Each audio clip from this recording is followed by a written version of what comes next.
Yes, y'all. So this is what a cocoyam a day looks like. Of course, I know many of us knows what a cocoyam looks like, but for those that don't, this is what a cocoyam looks like. So here I am washing and peeling off the back. After that, I'm going to put in a pot and boil till it's soft enough.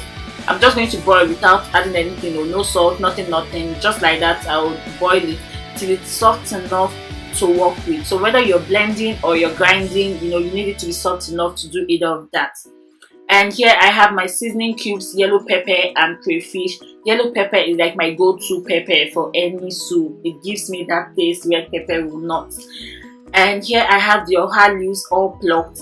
I also have my uziza leaves plucked as well. You could make use of uziza leaves or seed.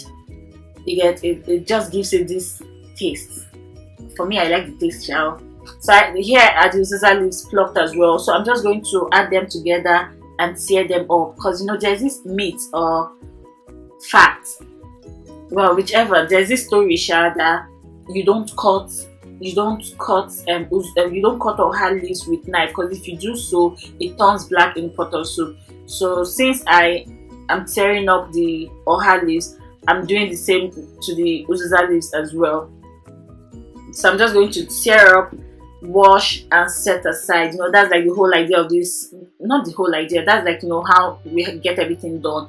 You prepare this, set aside, prepare that, set aside. So here I have my soft boiled cocoyam. I added little water to make the blending process really smooth, and once again after blending, I'm going to set aside and get on to the next step. You get.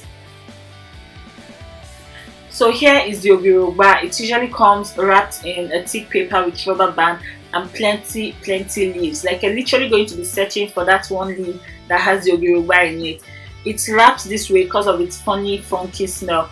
But forget the smell, guys. Like, this is the taste of the soup. Like, this gives the soup this bomb taste, honestly.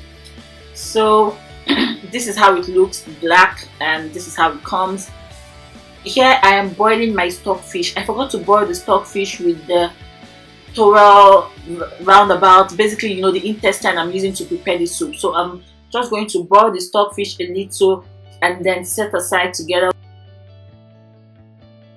So after I removed the stockfish, I poured in the quantity of water I felt was going to be okay to cook the soup. I added palm oil and salt as well, and here I am pouring in the crayfish, seasoning cubes and yellow pepper. And I left it to boil for like a minute or two, like to boil together now for a minute or two. And the next thing, I went in with the blended cocoyam. After scooping out the cocoyam or just pouring it straight from the blender into the pot, you might need to add a little water to the blender and shake a little, to get off like the whole cocoyam content from the blender. If not, you're going to have a good quantity of cocoyam still left in the blender.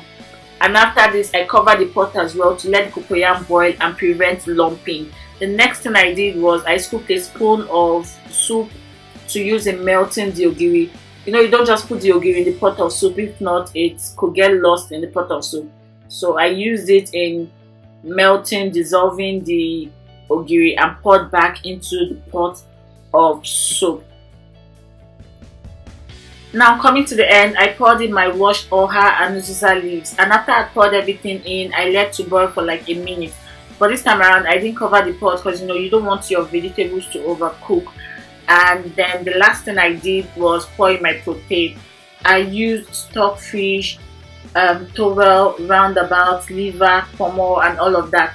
But then you can use whatever protein of your choice, be it beef, fish, or chicken, anyone. For me, I don't like beef. I think I've eaten enough beef, and I didn't want to use fish because fish gets to scatter in food.